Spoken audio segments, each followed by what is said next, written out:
Hallo meine Freunde, hola Madridistas. Der 7. Spieltag der Champions League ist vorbei und wir schauen uns heute unter anderem in diesem Video an, was bedeutet das für Real Madrid? Wo steht Real Madrid? Wie steht Real Madrid? Was kann am letzten Spieltag alles passieren? Da habe ich auch eine sehr interessante Statistik für euch, die wird euch gefallen. Ansonsten unterhalten wir uns über, wahrscheinlich den Hauptprotagonisten von dem Sieg gegen Monaco, Vini Junior. 2 Assists und ein Tor.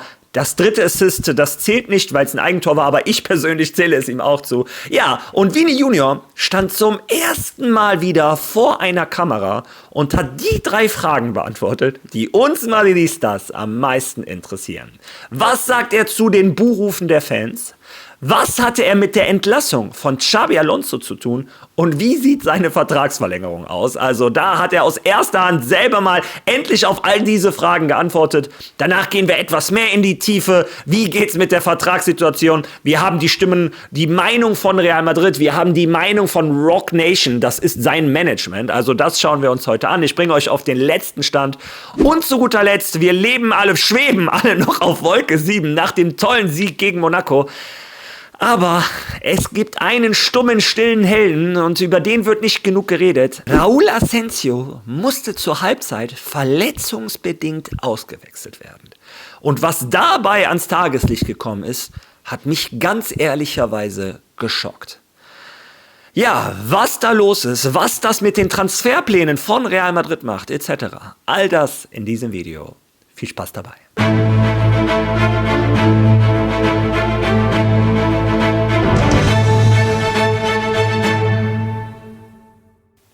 Ja, wie viele von euch, die diesen Kanal schon länger verfolgen, wissen, stehe ich diesem neuen Format der Champions League skeptisch gegenüber. Ich finde es unfair, in der gleichen Tabelle zu vergleichen, wie Mannschaften gegen unterschiedliche Gegner gespielt haben. Meiner Meinung nach sollte in einer Tabelle immer nur das bewertet werden, wie man gegen die gleichen Gegner gespielt wird. Aber vielleicht bin ich da ein bisschen altmodisch. Aber wenn ich diesem Champions League Format in einem Szenario Props geben muss, dann ist es der letzte Spieltag. Den in der letzten Saison werde ich niemals vergessen. Jedes Tor, jeder Punkt war entscheidend. Am Ende hast du geschaut, wenn die noch ein Tor machen, bin ich einen Tabellenplatz weiter oben. Wenn die noch ein Tor kassieren, bin ich einen weiter unten. Also das fand ich schon sehr interessant und ich freue mich logischerweise auch auf den 8. Spieltag. Doch zunächst einmal schauen wir uns die Ergebnisse des 7. Spieltags an. Und da muss Real Madrid zweimal Danke sagen. Unter anderem einmal bei Chimbombom. Danke Galatasaray. Mit einem 1:1 gegen Atletico Madrid haben die dafür gesorgt, dass unser kleiner Stadtrivale nicht punktgleich mit Real Madrid steht. Ja, gute Zeichen für Real Madrid. Das andere Ergebnis, was uns Madridistas am meisten interessiert, ist Atalanta Bergamo. Die haben zu Hause 1:3 verloren gegen Athletic Bilbao. Grüße, Dank geht raus nach Bilbao. Dadurch hat uns Atalanta Bergamo nicht überholt. Ihr seht, die ganzen restlichen Ergebnisse könnt ihr euch natürlich gerne anschauen.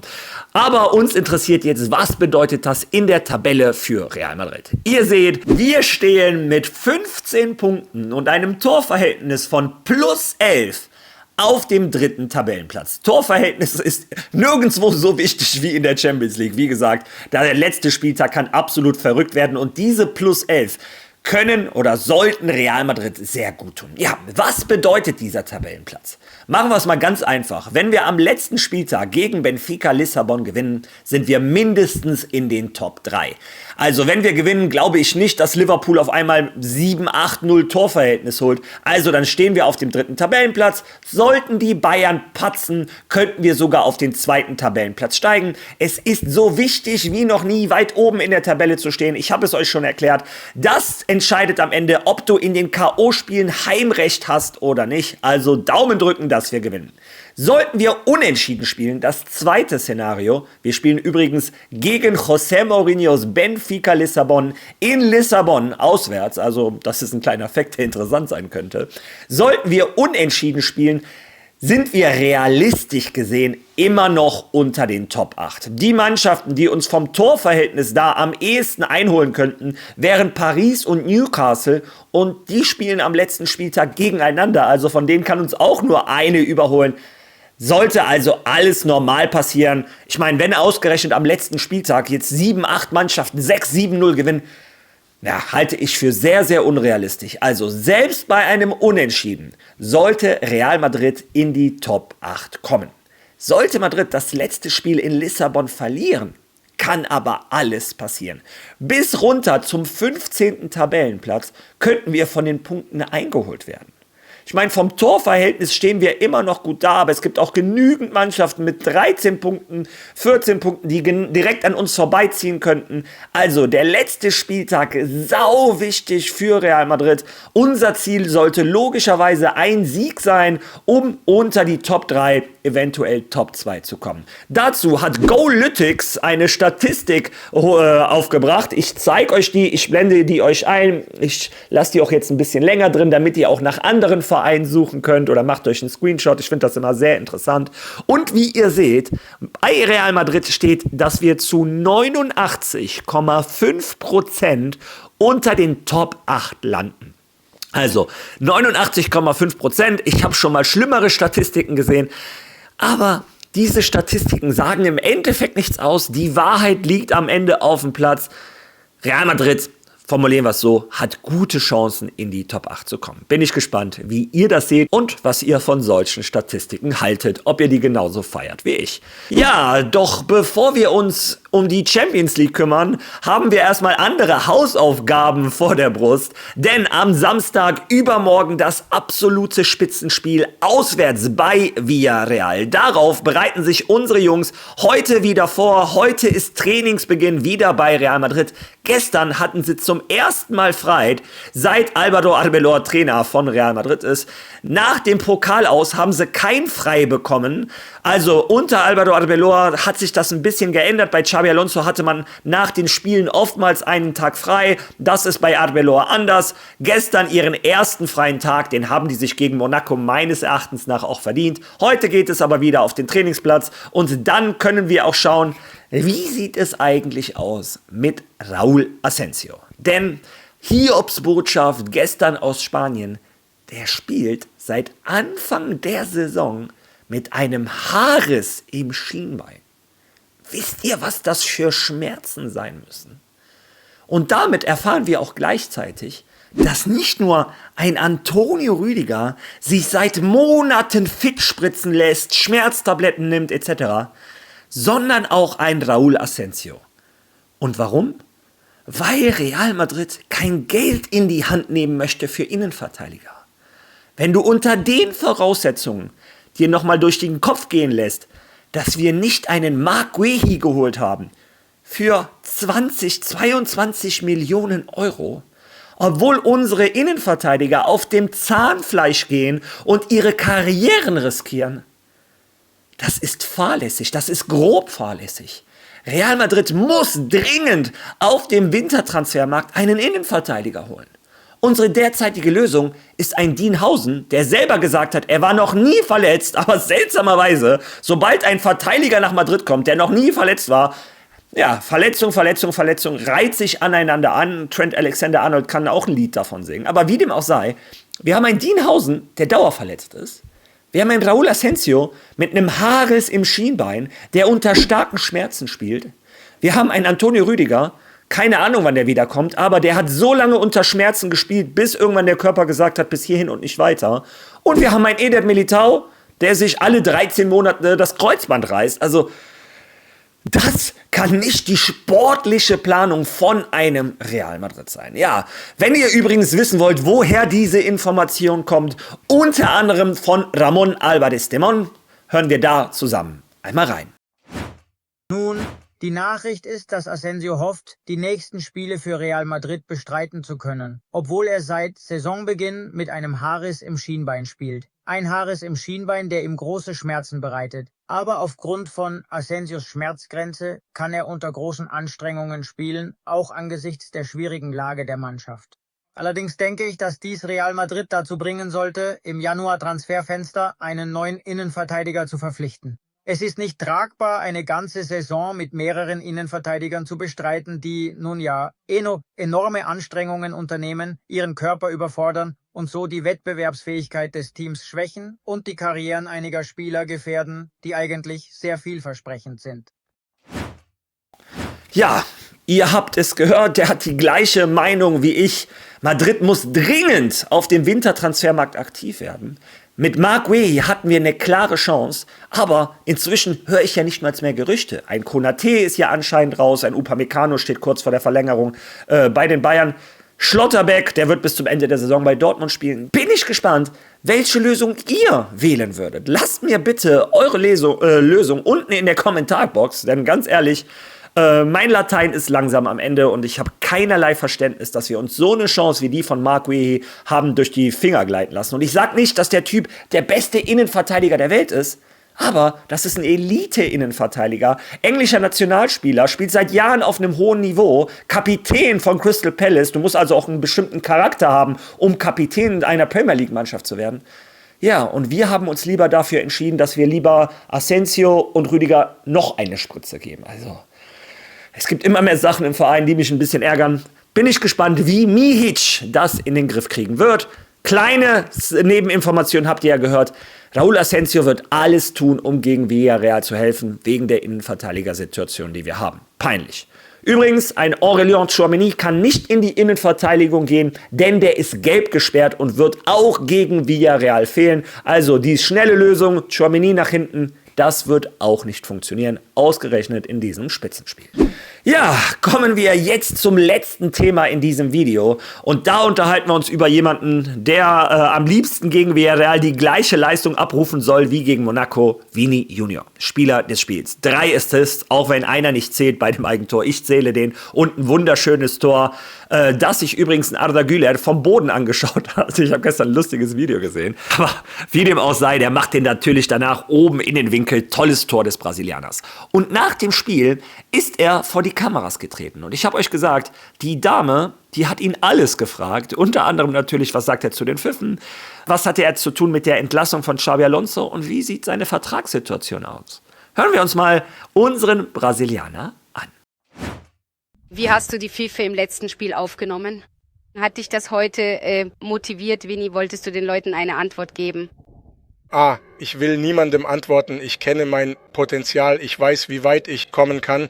Ja, natürlich macht mich das sehr traurig. Ich will nicht in meinem eigenen Zuhause ausgepfiffen werden, wo ich mich sehr wohl fühle. Und in den letzten Spielen habe ich mich nicht wohl gefühlt, weil immer, wenn ich schlecht spielte oder etwas falsch machte, die Fans mich auspfiffen. Aber sie haben ihr Recht. Sie zahlen viel Geld für die Tickets. Ja, ich verstehe es nicht ganz, aber ich bin hier, um mich weiterzuentwickeln und immer für dieses Team und für diesen Club zu kämpfen, der mir schon so viel gegeben hat. Es wurde viel über Spieler gesprochen, die für den Abgang des Trainers verantwortlich sind. Und dein Name fiel oft. Was ist da wirklich dran, Vini? Da ist gar nichts dran. Ich kann da gar nichts machen. Das Einzige, was ich tun kann, ist auf dem Platz zu versuchen, rauszugehen und mein Bestes zu geben. Nicht immer werde ich in meiner besten technischen Phase sein, aber ich habe mich immer für das Team aufgeopfert. Ich habe immer alles getan, damit sich alle sehr wohlfühlen. Wenn andere das Tor nicht treffen, versuche ich vorzulegen. Wenn ich verteidigen muss, versuche ich zu verteidigen. Natürlich bin ich nicht der beste Verteidiger im Team, dafür gibt es andere Spieler. Aber ja, die Presse sagt, was sie will, die Fans denken und meinen, sie müssten mich kritisieren. Aber ich denke, der beste Weg für mich zu entwickeln ist, nach Hause zu kommen und von den besten Menschen empfangen zu werden. In meinem Zuhause und hier im Bernabeu mit den besten Fans der Welt, das habe ich immer gesagt. Aber sie verlangen den Spielern viel ab, wo ich immer in meiner besten Form sein muss. Das letzte Jahr war schwierig für mich, da ich es nicht geschafft hatte, ja, so zu spielen, wie ich will. Aber ja, es ist immer wichtig, weiterzumachen, weil ich noch lange hier bleiben will. Es wird auch viel über meine Verlängerung geredet, aber ich habe noch 1 Jahr Vertrag. Wir sind da ganz entspannt. Ich vertraue dem Präsidenten und er vertraut mir. Wir haben ein sehr gutes Verhältnis und wenn die Zeit reif ist, werden wir uns einigen. Wir haben da überhaupt keine Eile. Ja, und ich bin ganz ehrlich. Ja, teilen wir mal seine Antwort auf die 3 Hauptthemen. Thema Nummer 1, Pfiffe. Und mein Gedanke war, was denn nun? Auf der einen Seite sagst du, ich verstehe die Fans, die bezahlen viel Geld, aber ich möchte natürlich nicht ausgepfiffen werden in meinem Zuhause, der redet auch von den besten Fans der Welt. Aber dann sagt er wiederum auch, ich kann es nicht verstehen. Ja, was denn nun? Hast du Verständnis oder nicht? Und meiner Meinung nach solltest du Verständnis haben oder lebst du in einer Parallelwelt? Ich glaube, du hast dein letztes Jahr sportlich gesehen und abgesehen vom Sportlichen. Darum geht es ja noch nicht mal zum Hauptteil. Es geht sich um dein Verhalten zu Xabi Alonso. Und kommen wir da direkt mal auf die zweite Antwort, dass er damit überhaupt nichts zu tun hat. Er kann nur auf dem Platz das Beste geben. Erstens, woher wissen wir, ob du dein Bestes gegeben hast? Da müssen wir einfach vermuten. So Spiele wie gegen Monaco habe ich lange nicht gesehen. Naja, in der Supercopa, das muss ich zugeben, gegen Barcelona hat er das gut gemacht. Aber es reicht nicht, wenn du auf dem Platz alles gibst. Du musst auch auf dem Trainingsgelände alles geben. Du musst auch in der Kabine deinem Trainer gehorchen. Und mir kann kein Mensch erzählen, dass diese ganzen Gerüchte, dass die alle falsch waren, wenn du immer noch einer der einzigen Spieler bist, der sich bis heute von Xabi Alonso nicht verabschiedet hat. Also für dumm verkaufen brauchst du uns nicht. Wir wissen, dass du in der Kabine kein Befürworter von Xabi Alonso warst. Und das ist auch einer der Gründe für die Pfiffe, lieber Vini Junior. Ja, wie gesagt, manchmal frage ich mich, ob die einfach nur Aussagen machen, um vor der Kamera gut dazustehen oder um dumme Fans zu verarschen oder ob die wirklich in so einer Parallelwelt leben, dass sie gar nicht mitbekommen, was außerhalb der Fußballbubble passiert, dass wir Fans ihnen nicht nur wegen der sportlichen Leistungen auspfeifen. Naja, bin ich gespannt, wie ihr das seht. Und kommen wir zum letzten Thema. Und da muss man sagen, viele Gerüchte etc. Aber sobald ein Vini Junior vor einem Mikrofon ist, und das sage ich inzwischen seit über einem Jahr auf diesem Kanal, sagt er immer das Gleiche: Ich werde eine Lösung mit diesem Verein finden. Florentino Perez und ich verstehen uns super. Ich möchte bei Real Madrid bleiben. Ich möchte Geschichte bei Real Madrid bleiben. Das hat er immer und immer wieder wiederholt. Ja, also ich glaube, ein Vini Junior wird verlängern. Hierzu lasse ich aber jetzt mal 2 Clips am Stück durchlaufen. Das eine ist die Vereinssicht, also wie sieht das Real Madrid? Das andere ist, wie sieht das Rock Nation, also das Management von Vini Junior? Und ich glaube, dann seid ihr informationstechnisch auf dem neuesten Stand. Hören wir uns das zusammen einmal an. Aus dem engsten Umfeld des Vereins. Sie wollen nicht viel sagen, aber beide Seiten wissen, wo die Gespräche stehen. Sie ziehen nicht in Betracht, dass Vinicius nicht verlängert und sind überzeugt, dass sie ein finanzielles Angebot finden, das beiden Seiten passt. Dieser Punkt scheint mir wichtig. Madrid hat ein Angebot gemacht, der Spieler hat es nicht angenommen und das ist nicht wie das Angebot von Ramos, das einmalig war, Richtig. auslief und man sich nicht einigte. Hier gibt es Gespräche, bei denen beide Seiten nicht von Verhandlungen oder Angebot und Gegenangebot sprechen wollen, aber sie reden weiter. Sie sprechen das ganze Jahr über, um die Kommunikation aufrechtzuerhalten, und Madrid glaubt, dass am Saisonende der neue Vertrag unterzeichnet wird, der beiden Seiten finanziell zusagt.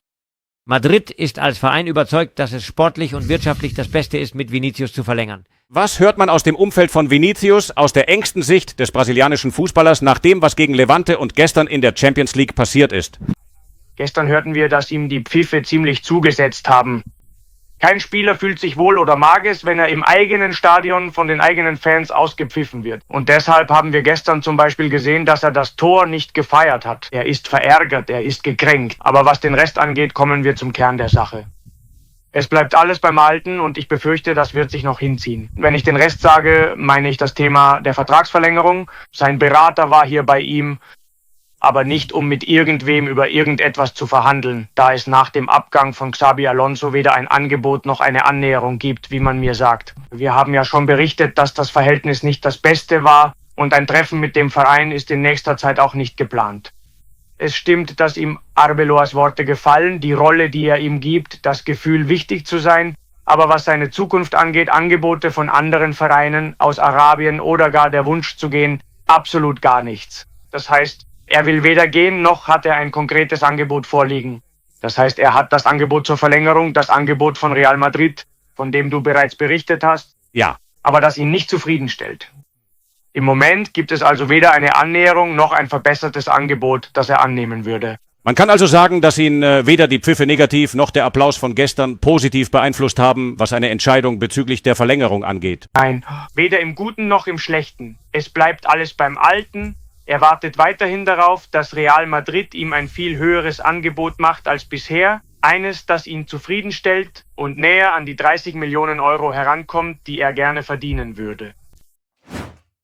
Ja, und ich habe Real Madrid eben kritisiert wegen der Innenverteidigersituation. Hier muss ich sagen, das macht Real Madrid seriös, aber ein Vini Junior auch. Also der Berater ist jetzt nicht, nachdem Vini Junior so ein super Spiel gemacht hat, direkt ins Management gelaufen und gesagt, so, jetzt zahlt ihr mir aber die 30 Millionen. Nein, das sind seriöse Unternehmen. Real Madrid macht Piano, Rock Nation macht Piano. Man wird sich immer wieder an den Tisch setzen und neu verhandeln. Real Madrid ist sich sicher, eine Lösung zu finden. Wenn ich Vini Junior eben gehört habe, dann möchte er das auch. Also, Vini Junior möchte bei Real Madrid bleiben. Real Madrid möchte, dass der Brasilianer bei Real Madrid bleibt. Und so wie es aussieht, steht er vor einer Verlängerung.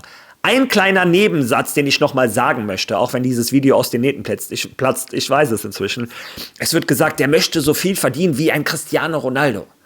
Aber lasst euch da auch nicht so sehr verarschen. Cristiano Ronaldo hat damals 30 Millionen verdient. Was würde der denn jetzt verdienen, wenn er bei Real Madrid wäre? Da würden wir über ganz andere Summen reden. Also wir wissen, wie Inflation wirkt. Wir wissen, wie die Welt des Fußballs sich entwickelt. Es gibt andere Spieler, die so viel verdienen wie damals Messi und Ronaldo. Und die sind nicht mal halb so gut. Also lasst euch davon nicht verarschen. Ein Vini Junior möchte sehr, sehr viel verdienen. Ob er das wert ist? In den letzten 1,5 Jahren hat er mir das nicht gezeigt. Wenn er jetzt öfter so Spiele wie gegen Monaco zeigt, am besten Spieltag für Spieltag, dann ist er heutzutage die 30 Millionen auch wert. Das ist meine Meinung. Solltest du eine andere Meinung haben, dann weißt du ganz genau, die Kommentarbox steht dir jederzeit frei, deine Meinung zu äußern. Wenn du schon mal da bist, tu mir den Gefallen, lass ein Like auf diesem Video, teil dieses Video, hypen. Und wer noch kein Follow da gelassen hast, gönn doch, tut nicht weh. Ich würde mich riesig freuen. Und ich schlage vor, wir sehen uns morgen wieder. Bis dahin. Allah Marvin!